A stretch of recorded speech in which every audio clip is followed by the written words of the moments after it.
25, a partir do versículo 31, Mateus 25, 31, nós estamos encerrando essa parte de Mateus que fala sobre as parábolas do juízo.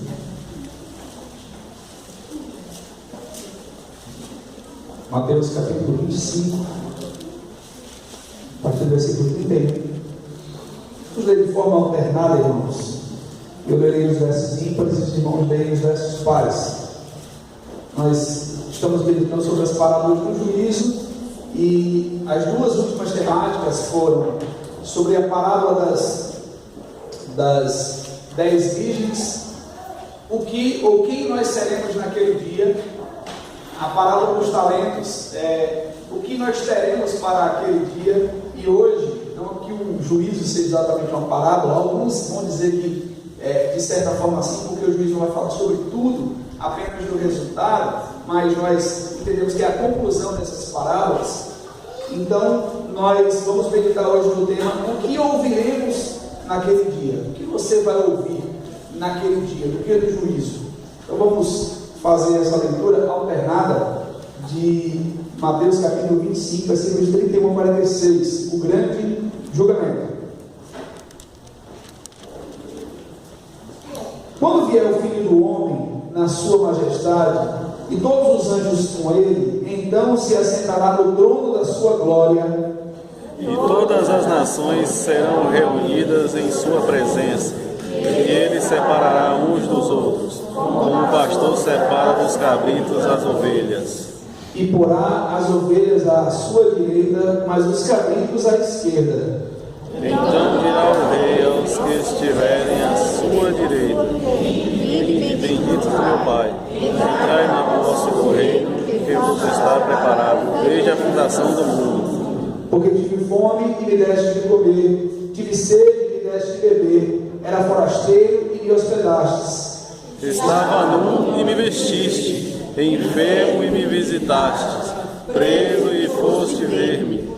Então perguntarão os justos: Senhor, quando foi que te vimos com fome e te demos de comer, ou com sede e te demos de beber? E quando te vimos forasteiros e te hospedamos, ou nu e te vestimos? E quando te vimos enfermo ou preso e te fomos visitar? O rei respondeu: em verdade vos afirmo, que sempre que fizer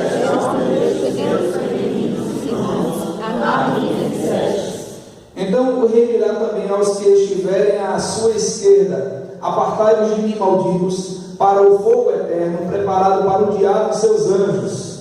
porque tive fome e não me deste de comer, tive sede e não me deste de beber. Sendo forasteiro, não me hospedastes, estando nu, não me vestistes, achando-me enfermo e preso, não fostes ver-me.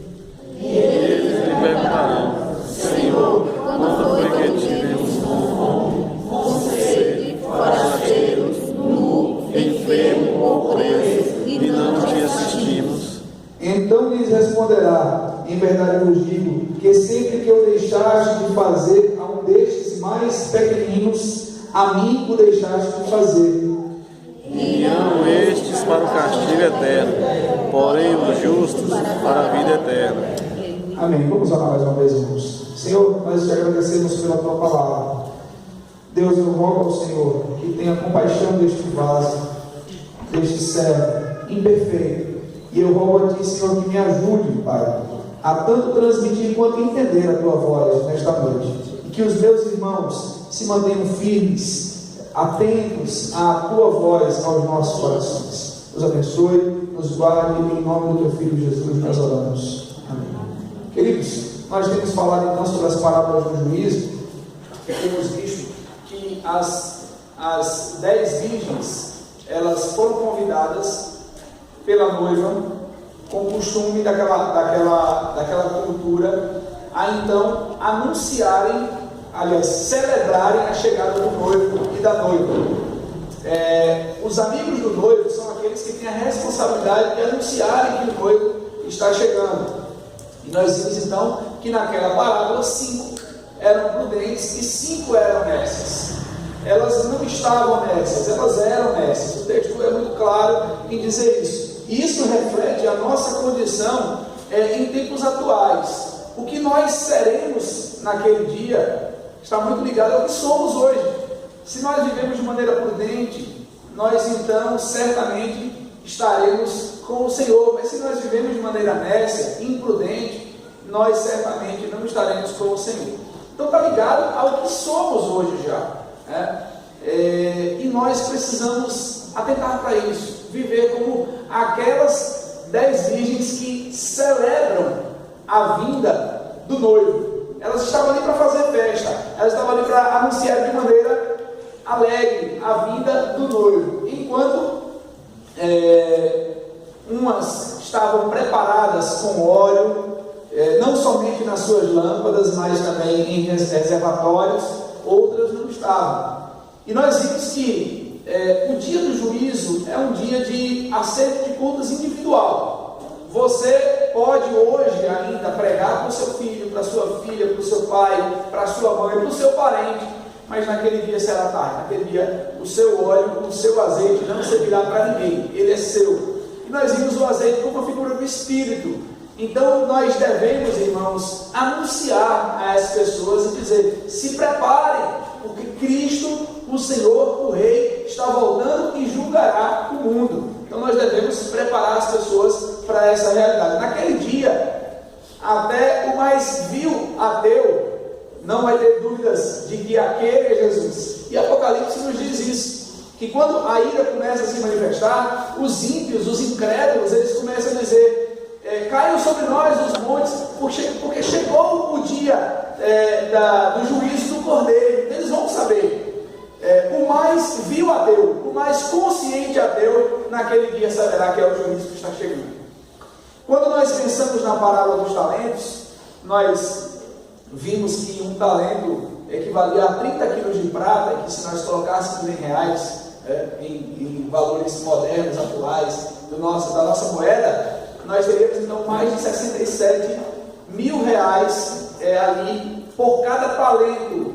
Então nós fizemos a multiplicação e 5 vezes isso, e nós depois vimos que aquele primeiro servo ganhou outros 5 talentos, então mais 5 vezes 67 mil e alguma coisa. Então nós percebemos, irmãos, que na parábola é dinheiro, não é dom, não é essas coisas, não é isso. Mas com uma aplicação atual para nós, é tudo aquilo que o Senhor confiou a nós: a fé, a salvação, os dons, a nossa família, a nossa igreja, tudo que Deus confiou a nós. Nós então temos que prestar contas de tudo aquilo que o Senhor confiou a nós, naquele dia. Então, o que nós teremos para aquele dia? Foi o tema da pregação da semana passada. E hoje nós vamos meditar o que ouviremos naquele dia. Desde já você esteja atento a isso, sobre o que nós ouviremos naquele dia. Então, queridos irmãos, antes de qualquer coisa, eu gostaria de convidar você a voltar lá em Apocalipse, capítulo 20, foi o texto que nós vemos no início, Apocalipse, capítulo 20, e os versículos de 11 a 15, Apocalipse 20, de 11 a 15, um texto que fala sobre o juízo de Deus.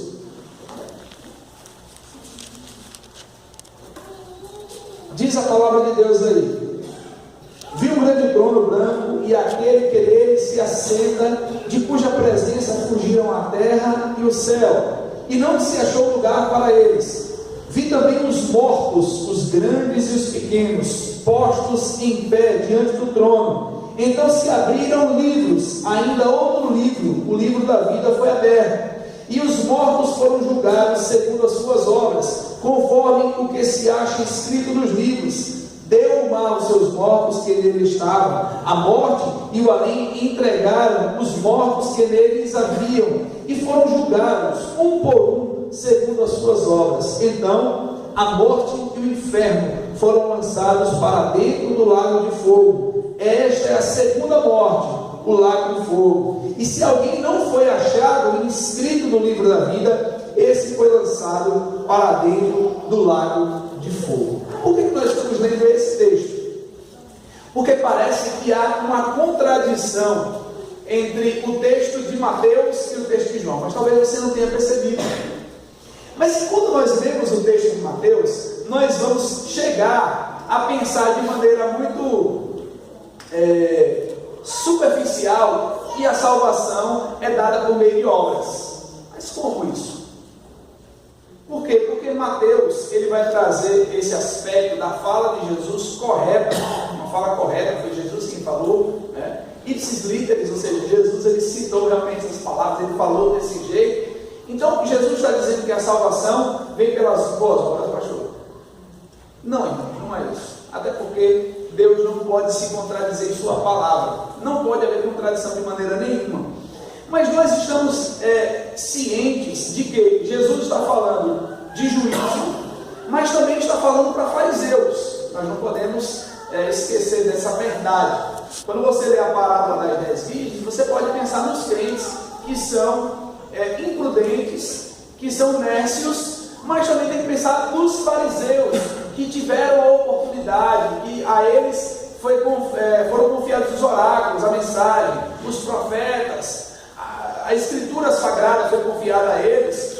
Jesus ele fala no capítulo 23 sobre os discípulos fazerem o que os fariseus falavam, mas não imitarem eles em suas práticas. Então nós percebemos que dentro desse contexto, dessa sessão, que vai do capítulo 23 até o capítulo 25, Jesus está sempre combatendo a prática dos fariseus. Ele está sempre falando com os fariseus. Então nós não podemos de maneira nenhuma ocultar o texto do seu contexto imediato. O contexto imediato vai nos dizer que Jesus estava também exortando os fariseus e dizendo que eles perderam a oportunidade de serem porta-vozes da palavra de Deus, do reino de Deus. E quando nós pensamos nessas obras, nós entendemos, irmãos, que está implícito, não que a salvação seja por obras. Por quê? Porque João vai escrever lá em Apocalipse capítulo 20, versículo de 11 a 15, porque ele vai demonstrar que serão salvos aqueles cujos nomes estão escritos no livro da vida. Então, antes que houvesse mundo, havia livro da vida. Eu acho muito bonita assim, essa linguagem de Apocalipse, porque a linguagem de Apocalipse fala de João lá no início comendo um livrozinho. João está comendo, ele tem que comer um livrozinho que na boca tinha um gosto de mel, né? Não um sabor de mel, mas tinha um gosto de mel, né? Vou falar sabor de mel porque pode confundir os contextos, as histórias. Mas o livro que João tinha engolido, comido, na boca tinha gosto de mel. Só que quando chegava no estômago dele, aquilo lhe doía, era amargo para ele, era dolorido para João receber aquele livro dentro de si. Essa é a ideia da escritura sagrada. O texto se refere à revelação. Era um outro livrozinho, João vai dizer. Era um livrozinho, não era o livro da vida, era um outro livro. Então seria a profecia, seria a declaração dos oráculos de Deus, do juízo de Deus, das palavras de Deus que estariam para se cumprir. Então João, a princípio, ele recebe aquilo. E semelhantemente a nós recebemos a palavra de Deus muitas vezes, igual a parábola do semeador, quando alguns recebem a palavra com alegria, quando a semente cai em solo rochoso, recebe com alegria aquele vigor, mas ela não cria raiz, ela não se aprofunda. E João, ele se vê diante dessa situação, é gostoso, mas depois é muito amargo. E nós entendemos, quanto mais nós vamos nos aprofundando na vida cristã, na vida com Deus, no conhecimento bíblico, na verdade, nós vamos entendendo que servir a Cristo não é nada fácil. Nós lidamos com uma realidade mais madura sobre a fé, e nós entendemos o quanto nós precisamos nos alimentar mais de Deus, embora seja doloroso para nós. E João teve essa experiência de comer esse livrozinho. Ele comeu, ele sentiu um gosto muito bom, é bom isso aqui, mas depois ele percebeu que aquilo trazia para ele dores também, aquilo trazia para ele amargura. E é verdade, a palavra de Deus para nós e para aqueles que são fiéis, Paulo ele diz a Timóteo, todos aqueles que querem viver piedosamente sofrerão perseguição, e essa é a grande verdade, irmãos, da fé. Em países onde os cristãos são perseguidos, eles amam a palavra, eles recebem a palavra com tanta alegria, igual na China, que os cristãos iam lendo a Bíblia de página em página, porque eles não podiam ter um exemplar inteiro da Bíblia, então eles trocavam as páginas. Não começa aqui agora, às vezes o irmão estava com uma página lá de Naum, o outro estava com uma página de Levítico, mas tinha que trocar porque queria se alimentar. Às vezes parecia que nada estava dizendo coisa com coisa.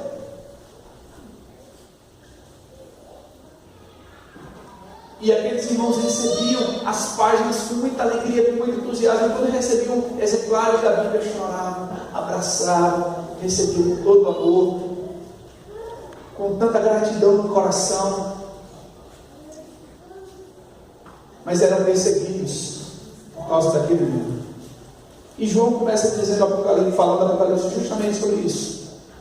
Eu sou perseguido, eu estou na tribulação, por causa da palavra de Deus e do testemunho do Senhor Jesus Cristo.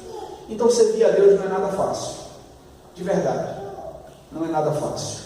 Servir a Deus é sempre muito complicado, se nós quisermos ser servos realmente fiéis. Então por que Jesus dá uma ênfase nessas obras? Porque ele está lidando com fariseus, ele está falando a fariseus, está combatendo práticas dos fariseus, que eram de homens de uma religiosidade aparente, porém nada amorosos. E por que então esse texto está aqui falando sobre juízo? Porque Jesus está falando que uma vida de obras, ela procede a uma vida de realmente novo nascimento. Então basicamente é isso. Se nós observarmos, algumas lições são muito importantes a partir das obras. Nós olhamos lá para Efésios capítulo 2, versículo 8, o que é que diz lá? Efésios 2, 8.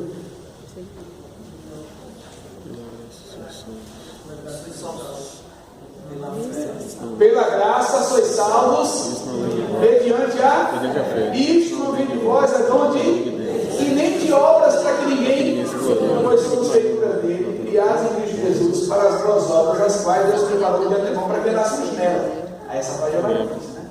O versículo 10 já é mais difícil. Efésios 2, de 8 a 10. Pela graça salva mediante a fé. Isto não vem de vós, é dom de Deus, e nem de obras para que ninguém se glorie, porque somos feitura sua, criados em Cristo Jesus para as boas obras, as quais Deus preparou de antemão para que andássemos nelas. Então nós não somos salvos pelas obras, mas as obras são consequências e demonstram a nossa salvação.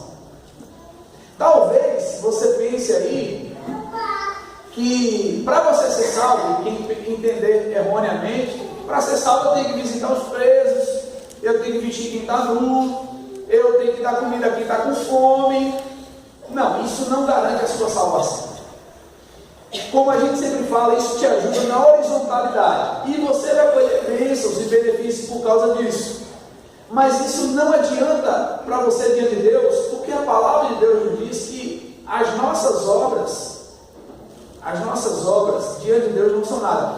Eu gosto muito que Tiago diz lá em Tiago, capítulo 2, quando ele está falando sobre a fé e as obras, nós chegamos a uma conclusão, queridos irmãos, que Deus vê as nossas obras através da nossa fé, e o mundo vê a nossa fé através das nossas obras. Então Deus, Ele sabe se o que nós estamos fazendo está de acordo com o que a gente crê. Mas o mundo só vai acreditar no que a gente crê se perceber, se vir o que nós estamos fazendo. Então por que esse texto está aqui? Porque esse texto vai demonstrar que uma salvação verdadeira, ela é acompanhada por obras. Não existe você dizer que é salvo e o seu ser salvo é só subjetivo. Que é isso, pastor? Não, fica só para você. Eu acredito que eu sou salvo. Está tudo bem, mas cadê as suas obras? Cadê a sua mudança de vida? Cadê o seu linguajar ponderado? Cadê o seu comportamento respeitoso? Onde está onde está o amor ao próximo? A sua vida de amor ao próximo? Então, se essas coisas não aparecerem, a sua salvação, ela está em xeque. Não porque você não deva ter convicção, deve ter, mas porque a sua salvação vai ser duvidável ou duvidosa.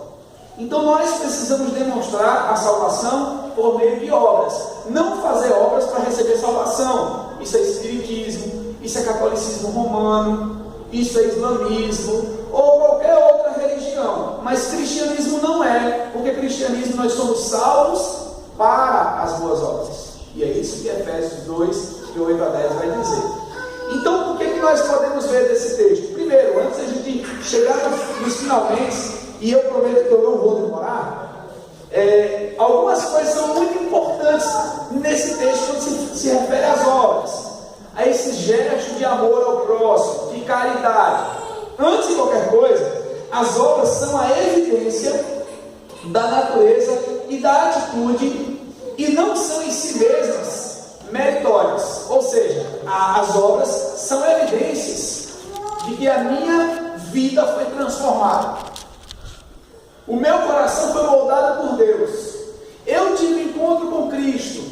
Eu deixei de ser egoísta, avarento. Eu deixei de pensar só em mim, para pensar um pouco mais nos outros, amar os outros como a mim mesmo. Então eu tenho que entender que as obras são evidência dessa natureza restaurada por Cristo. E não pontos que a gente vai ajuntando, acumulando para trocar por salvação no final.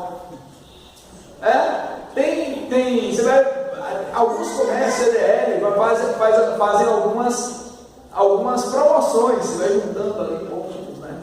No final, ou uma loja, ou uma rede de supermercado, aí depois você vai lá e troca por uma batedeira. Aí você vai lá e junta o seu ferro de passar, você passou uma roupa que tem um emblema, uma imagem, um gráfico, e ele era meio borrachoso, e aí agarrou no seu ferro, e você não vê a hora de trocar os pontos daquelas suas compras por um ferro elétrico novo. A salvação não é assim.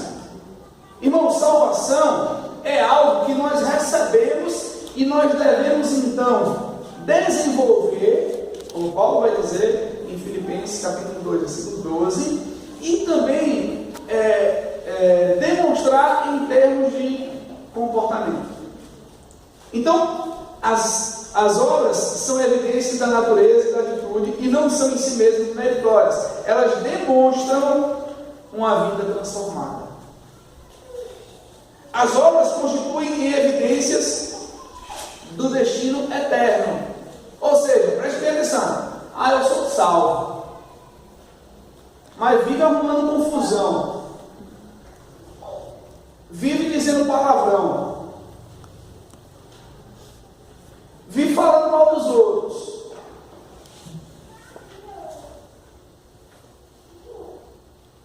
vive sonegando. Aí o que acontece? Você pode até ser salvo, mas você está dando evidência de condenação, de juízo. Entendeu como é que funciona o negócio? Você pode até ser salvo, mas os frutos que são demonstrados são frutos de condenação. Fulano é salvo, tá? Mas ele faz isso, ele faz aquilo, diz isso, ele é mal visto por todo mundo. Que salvação é essa? Então, é uma forma que nós precisamos entender de que as obras, elas acompanham a salvação, e não o contrário. Nós corremos atrás de fazer obras para talvez um dia a gente ter salvação. Não, irmãos, porque o melhor das nossas obras não passa de trapos de imundície, como diz a palavra de Deus, lá em Isaías 64, versículo 6. Para se salvar. O pecado, irmãos, inclusive, ele dosa as nossas obras. Às vezes a gente faz obras pensando em ser visto por alguém. Às vezes a gente faz obras achando que a gente vai chegar lá no final e dizer: Deus, eu fiz isso, então o Senhor tem por obrigação de salvar, porque eu fiz isso, eu dei esmola, porque eu visitei os idosos nos asilos que os filhos abandonaram, mas nós, os crentes, nós somos tão bonzinhos que nós visitamos os idosos, nós fomos no hospital, nós fomos nos presídios, então nós somos bons. Então nós merecemos a salvação de maneira nenhuma. Nós não merecemos. As nossas obras não livram a nossa cara diante de Deus. Somente a obra de Cristo pode nos livrar diante de Deus. Somente o sangue de Cristo nos livra de todo pecado pode fazer isso. Então não são as nossas obras que fazem isso, é apenas a obra que Cristo faz. E essa obra que Cristo fez é uma obra perfeita. As nossas boas obras, elas são imperfeitas. Mas a obra que Cristo fez é perfeita, aceitável diante de Deus. Deus aceitou o que Cristo fez. Hebreus capítulo 9 diz que Jesus ele pegou tudo aquilo que ele fez lá na cruz e levou para o tabernáculo superior e apresentou diante de Deus lá. Essa é uma figura, uma metáfora, né? Mas Jesus ele apresentou esse sacrifício diante de Deus. Então, irmãos, nós precisamos entender que as nossas obras não podem fazer nada por nós em relação à salvação. Mas nós que somos salvos devemos fazer boas obras. Uma outra coisa muito importante sobre as obras é que esta realidade manifesta-se na vida pela autocrucificação, em contraste com a justiça própria dos fariseus. Os fariseus se achavam muito bons para merecerem de Deus alguma coisa. Quando nós lemos a parábola que Jesus conta sobre o fariseu e o publicano, o fariseu começa a orar e diz assim: Senhor, eu te dou graças porque eu não sou como os demais homens e nem como este publicano. Eu dou dízimo, eu jejuo, eu faço isso, eu faço aquilo outro.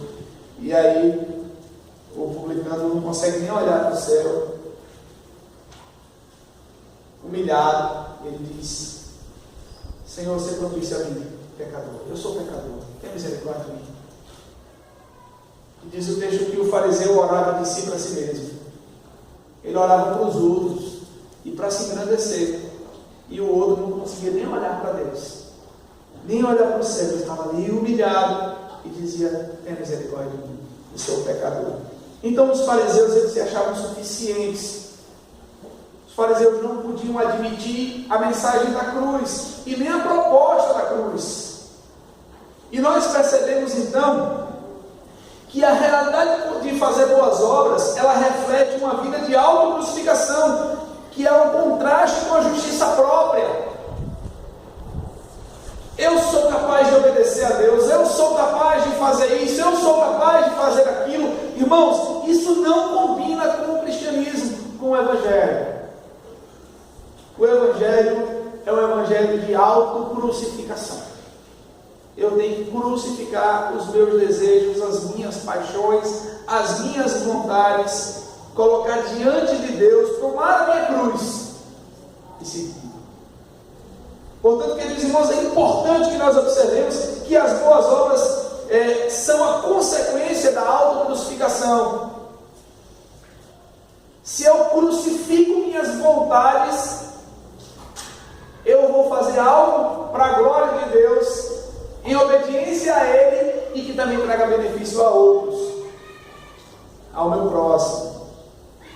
Eu vou perdoar com mais facilidade, eu vou abrir mão das minhas vontades, eu vou abrir mão de comprar coisas que são supérfluas, por algo que eu possa ajudar alguém que tem necessidade primária de determinada coisa.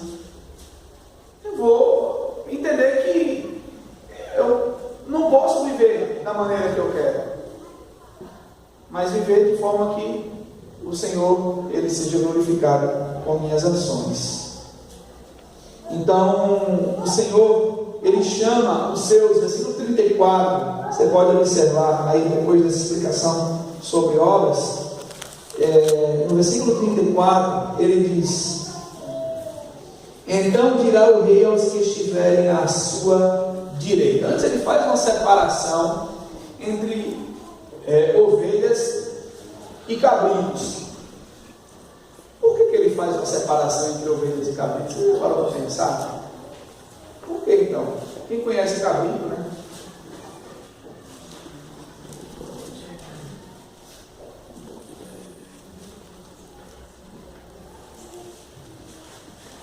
Quando você... Eu não sou criador não sei exatamente como é que funciona o negócio, mas você percebe que na tenra-idade, os cordeiros e os cabritos se parecem, né? Os filhotinhos, eles são muito parecidos, né? E quando eles vão crescendo, eles vão tomando proporções diferentes. As ovelhas são mais cheinhas, até por conta da lã. As cabras e os bodes são mais magrinhos, são maiores. A ovelha não tem chifre, né? Então nós percebemos algumas diferenças que vão se dando com o crescimento, mas nós percebemos que essa separação é uma separação de quem conhece, de quem entende. Eu mesmo não saberia de maneira nenhuma, né? Eu não saberia olhar e dizer assim: isso aqui é um cabrito, filhotinho, isso aqui é um burreiro, né? Chama de burreiro. Isso aqui é um burreirinho.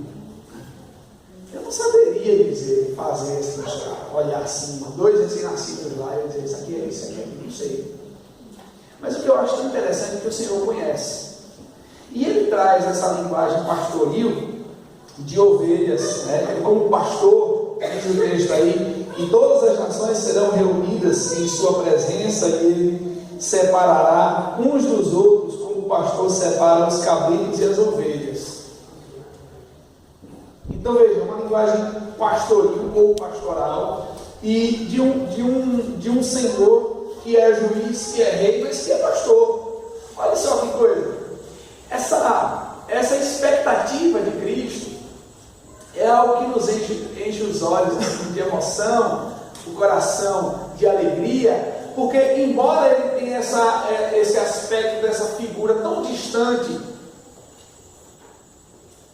que é um rei de seus súditos, mas traz uma aproximação maior de pastor e ovelha. Então veja, não há distância, ele não está distante de nós. Embora a teologia, que você estuda teologia, você aprenda dois aspectos de Deus, a sua transcendência e a sua imanência. A sua transcendência é o fato de Deus estar tão distante de nós, em glória, em senhorio, em majestade. O seu trono, Salmo 113 vai dizer isso, né? O Isaías capítulo 57 também diz isso. O Salmo 24, e a gente tem aquela perspectiva do Rei da Glória, de Deus, do trono de glória, do trono sublime, majestoso, mas ele é imanente. O Salmo 113 vai dizer isso. Ele se inclina para ver o que se passa com os filhos dos homens. Ele faz da estéril em filhos. Ele levanta do pó o desvalido. Um Deus que habita a eternidade, habita no alto sublime trono, mas habita quebrantado. Olha só que texto reconfortante. E esse texto aqui nos dá essa ideia: juízo, destruição, condenação. Ele é o nosso pastor. Ele vai nos levar para as águas de descanso finalmente. Ele vai nos levar para um lugar de descanso eterno. Lá em Apocalipse capítulo 21, nós vimos que Ele enxugará dos nossos olhos toda lágrima. Ele é pastor. Ele cuida de nós. Ele é pastor e bispo das nossas almas. Pedro vai dizer sobre isso, vai falar sobre isso. Mas Ele também é o pastor que finalmente vai nos conduzir ao descanso eterno.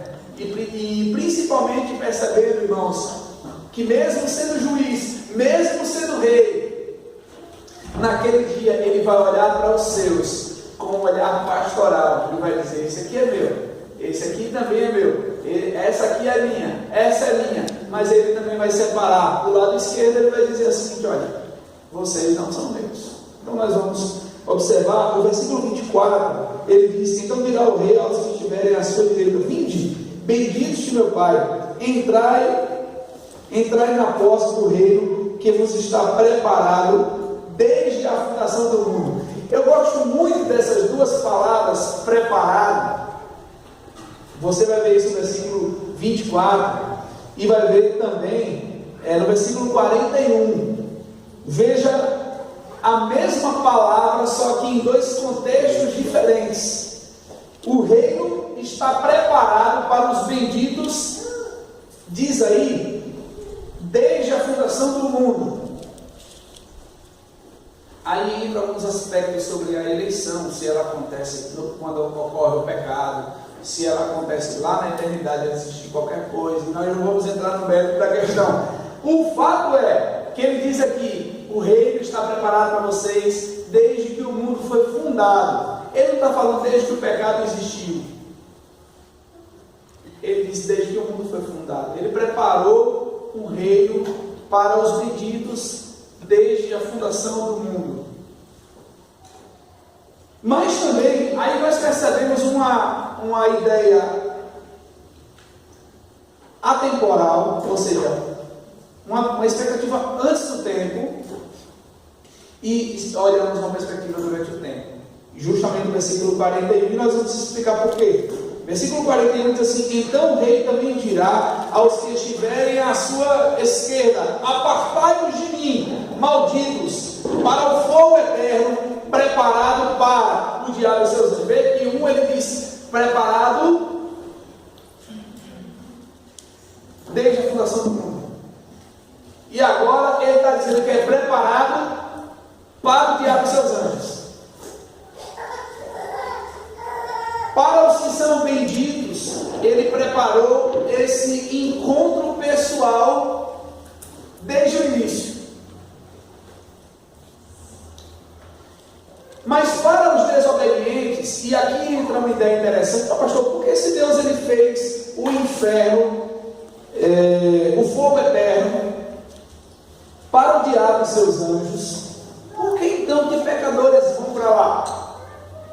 Aqui traz uma ideia, irmãos, temporal da pregação. Você que está ouvindo hoje, saiba de uma coisa: a condenação, o lago que arde com fogo e enxofre, foi preparado para o diabo e seus anjos. Então, de forma temporal, você hoje pode se arrepender dos seus pecados, rogar a Deus perdão. Somente Jesus pode fazer isso por você, e então não está preparado para você. Mas se você permanecer em pecado, em desobediência, em incredulidade, vivendo do jeito que você está, você vai junto para o lugar onde vai o diabo e seus anjos. Então nós percebemos que é uma perspectiva temporal. Para você que ouve hoje, esse fogo, essa condenação, foi preparada para o diabo e seus anjos. Não foi para você. Mas se você se mantiver rebelde contra Deus, então você vai compartilhar desse lugar com o diabo e seus anjos. Essa é a mensagem. Deus ele preparou um lugar maravilhoso desde o início para os benditos dele. Mas se eu entender que Satanás desobedece a Deus, é adversário dos filhos de Deus, e eu me mantenho do mesmo jeito em pecado, eu vou para lá. É fácil de entender. Deus preparou um lugar ótimo lá no início. Perfeito. Quando a gente vai olhar lá em Apocalipse, os nomes que estão escritos no livro da vida, essas pessoas vão para esse lugar perfeito. Mas aqueles que não estiverem com os nomes escritos no livro da vida, eles foram lançados no lago, e eles sofreram a segunda morte. E essa morte significa a separação eterna de Deus. Então nós percebemos, irmãos, que o inferno, segundo o que Jesus diz aqui, e nessa nossa perspectiva temporal, ele foi preparado para o diabo e seus anjos. Não foi preparado para você. Mas se você se mantém assim, em desobediência, longe de Deus, sem querer obedecer sua palavra, sem querer dar glória a Ele, sem querer buscá-lo em todos os momentos, tem um lugarzinho para você lá também. E isso a gente fala com muita tristeza.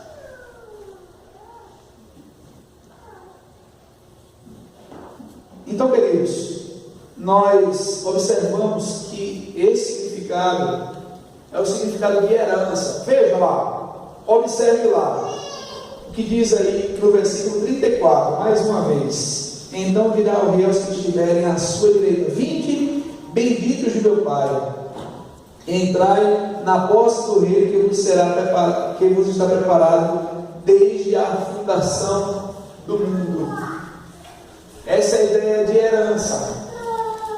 Sabe quando alguém nasce, mas nasce numa família que tem direito à herança? Essa ideia, a ideia de herança. Você nasceu e isso foi preparado para você. Você já tem por certeza de que você tem essa herança. Quando Jesus se depara com aquele jovem rico, ele pergunta assim: Senhor, o que devo fazer para herdar a minha terra? Olha só, o que eu devo fazer para herdar? Irmãos, em si, esse questionamento é errado, porque você não faz nada para herdar. Para herdar tem que ser filho. Você nasceu filho. Quando nós olhamos para a Bíblia, nós entendemos que nós não nascemos filhos de Deus. Nós nascemos filhos da ira. Mas Deus, em seu plano, nos amou de forma eterna e perfeita, que Ele preparou essa herança antes mesmo de nós existirmos. O que nós observamos aqui é que antes de nós dizermos: eu recebo Jesus como meu Senhor, eu creio em Jesus como meu Salvador, lá atrás Deus já tinha preparado isso para nós. Veja o tamanho da graça de Deus. Deus olhou para nós e disse: eu vou amar esse pecador, eu vou chamar ele para a minha herança, eu vou chamar ele para desfrutar das minhas promessas, eu vou chamar ele para desfrutar das minhas bênçãos. Paulo diz lá em Romanos capítulo 8, versículo 17, que se nós somos filhos, nós somos herdeiros. Nós recebemos o Espírito que nos dá poder, condições de nos achegarmos a Deus e dizermos: Abba, Pai. E hoje nós somos filhos, e sendo filhos somos também herdeiros. Então Deus preparou para os seus herdeiros o reino eterno, para aqueles que olhem para os seus pecados, admitem suas falhas, conhecem a Deus, o seu caráter, e dizem: eu não tenho como agradar esse Deus, eu sou pecador, miserável, ele é santo. E Deus nos dá o seu Espírito, nos capacita para sermos seus filhos e nos dá herança. Nada melhor, irmãos, nada melhor. Então é significativo que o direito à herança é devido ao fato de ser membro da família e não um direito a depender de ações. Nós recebemos de Deus a herança e recebemos o direito de desfrutarmos desse reino diante da fundação do mundo. Não tem nada melhor, irmãos. Não tem nada melhor do que isso. Qualquer coisa outra não pode ser comparada a essa verdade. Não pode. Nós somos filhos. O reino está preparado para nós antes da fundação do mundo. Não tem nada melhor do que isso. Não tem verdade maior. Não tem verdade mais bela do que isso. O reino foi preparado para nós, pela graça de Deus. E quando nós olhamos, irmãos, então, os versos 42 a 45,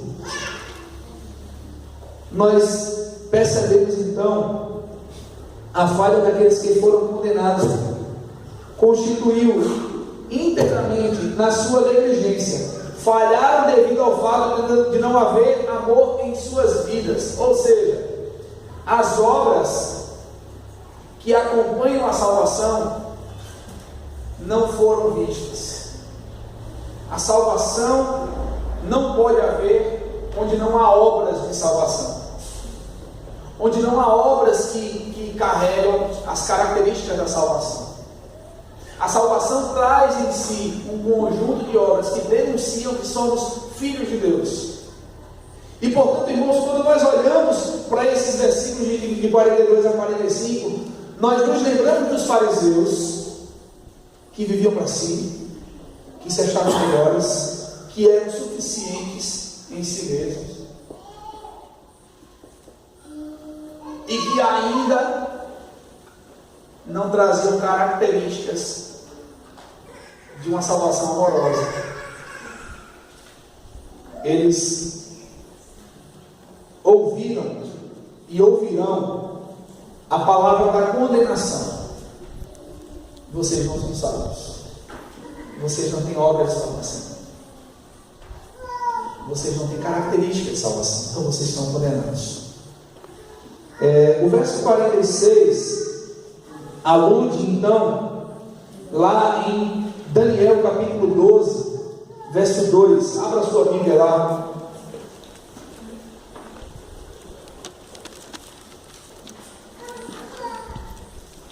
Daniel 12, 42, já estamos encerrando. Vamos ler juntos? Vamos ler Daniel 12, de 2 a 3. Eu falei alguma coisa errada. Daniel 12, de 2 a 3. Vamos ler juntos aí, Daniel 12, de 2 a 3. Muitos dos que dormem no pó da terra ressuscitarão, uns para a vida eterna e outros para a vergonha e horror eterno.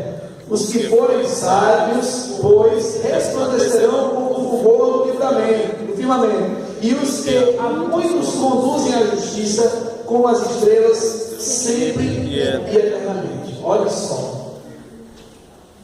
Primeiro ele fala da ressurreição. Ele fala que naquele dia aqueles que serão salvos vão brilhar.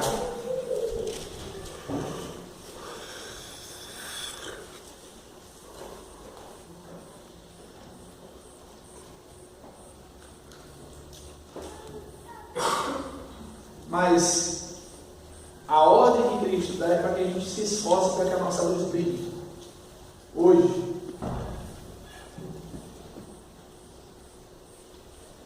Voltando ao evento do versículo 46. Voltando ao evento de Apocalipse, capítulo 20. Versículos de 11 a 15. Haverá uma grande ressurreição.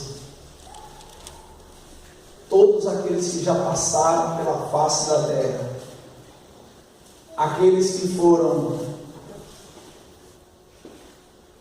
vistos, aqueles que tiveram importância global, e aqueles mais anônimos,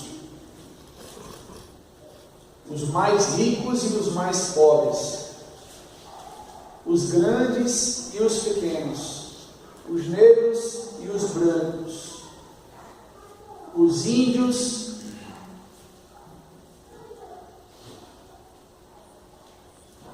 e qualquer outro povo vai ressuscitar e vai comparecer diante do tribunal de Deus. Daniel capítulo 12, 2 vai dizer: muitos dos que dormem no pó da terra ressuscitarão, uns para a vida eterna e outros para a vergonha e horror eterno.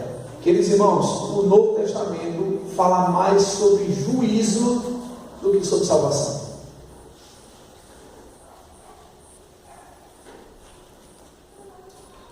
E nós omitimos essa verdade muitas vezes. A ressurreição acontecerá, eu não sei como. Eu fico sempre imaginando esse grande evento. Quando eu penso na ressurreição de mortos, eu penso naqueles que foram cremados. Eles vão ressuscitar. Deus é poderoso para isso. Aqueles que foram eletrocutados, eles vão ressuscitar.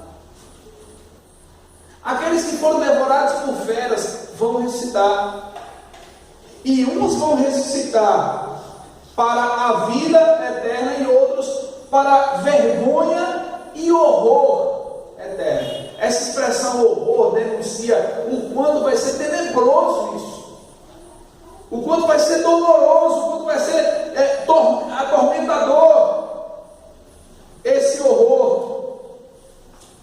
E ele diz: os que forem sábios, pois, resplandecerão como o fulgor do firmamento, e os que a muitos conduzem à justiça, como as estrelas, sempre e eternamente.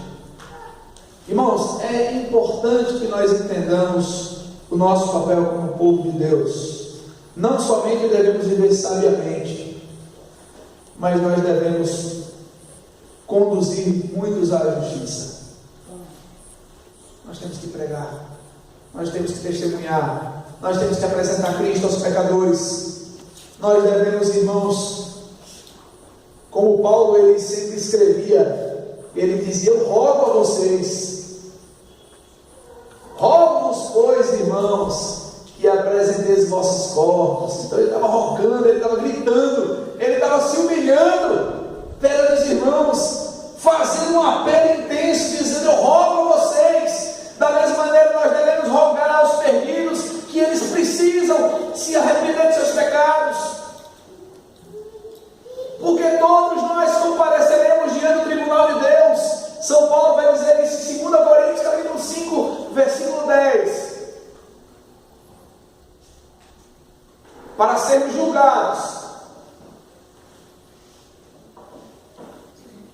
sobre como nós tratamos o corpo.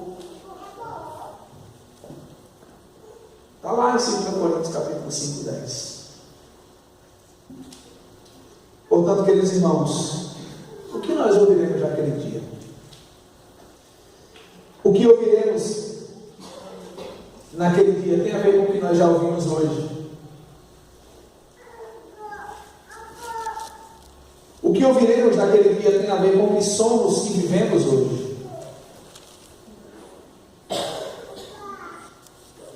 O juízo virá. E qual o grau de importância que nós estamos dando para ele? Seremos julgados segundo o nosso procedimento. Quem somos hoje? Quem é você hoje? O que você terá para aquele dia? O que você espera ouvir do Senhor naquele dia? O que nós esperamos ouvir do Senhor naquele dia? Será que receberemos a herança dos filhos? Ou o afastamento dos malditos? São coisas que nós podemos já, irmãos, olhando para as nossas vidas hoje. Você que se considera um crente professo, batizado, pense agora. Qual é o grau de importância que você está dando para esse dia? Quem é você hoje?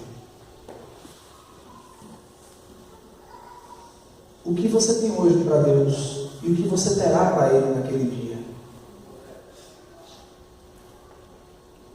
Será que você receberá a herança dos filhos ou o afastamento dos malditos? Meu querido, você que veio hoje nessa noite, você precisa fazer uma análise cirúrgica de sua vida e peça a Deus para que te ajude a perceber isso. Não há mais do Evangelho. Nós não podemos mais ser somente espectadores do Evangelho. Nós precisamos do Evangelho para viver. Nós precisamos do Evangelho para ser salvos. Nós carecemos do Evangelho, irmãos. O Evangelho é o poder de Deus para a salvação daquele que crê. Está escrito. Sem o Evangelho você está perdido. Você está condenado. Sem o Evangelho você é pobre, miserável, cego e nu diante de Deus. Não adianta ter o que você tem.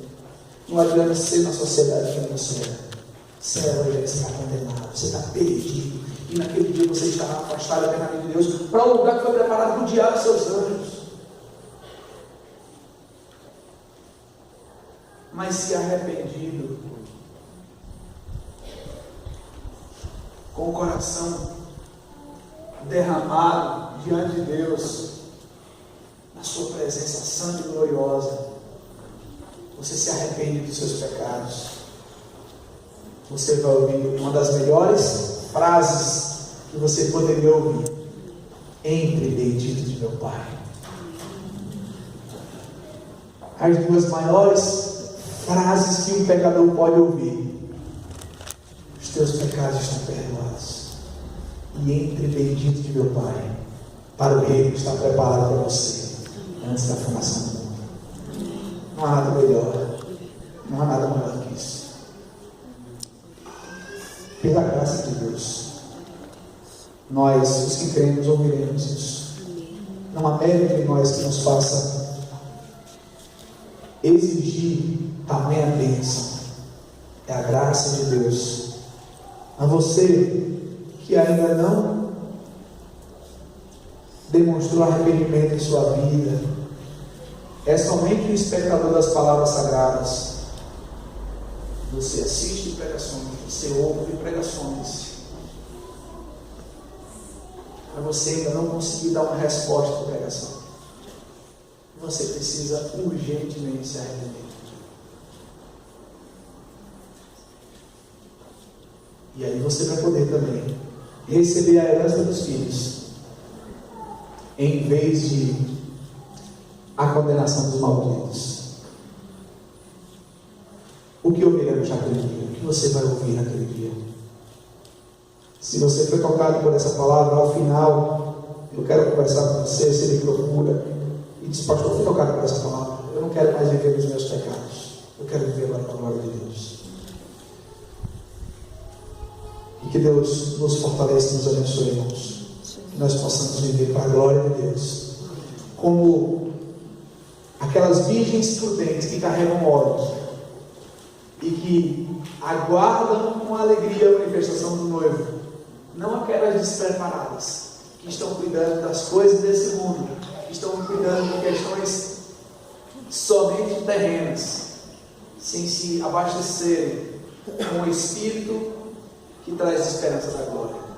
Que Deus fortaleça cada um de nós, possamos servi-lo e amá-lo todos os dias, e aguardando a bendita manifestação do Filho de Deus. Amém? Vamos orar? Amado Deus, nós te agradecemos pela tua palavra. Senhor, se há alguém aqui frio, desanimado, que o Senhor levante esse irmão, essa irmã, que capacite para que possa trabalhar e servir no reino do Senhor, servir pessoas, amar pessoas, cuidar de pessoas, tratar pessoas.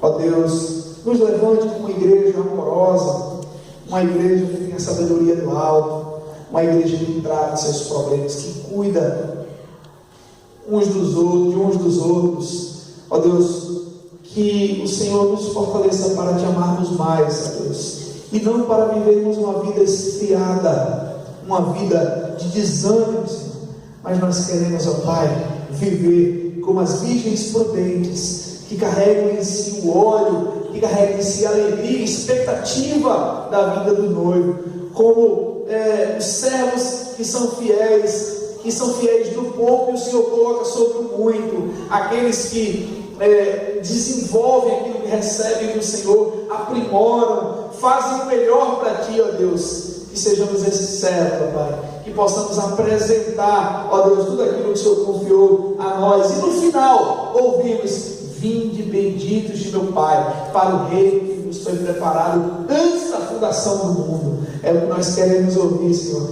Nós sabemos que não merecemos ouvir isso, mas pela Tua graça, ó Deus, nós ouviremos isso. Aqueles que creem, aqueles que entregam suas vidas a Ti. Ó Deus, esteja nos abençoando, nos fortalecendo, para louvor e glória do Teu nome. Em nome do Teu Filho Jesus, nós oramos. Amém.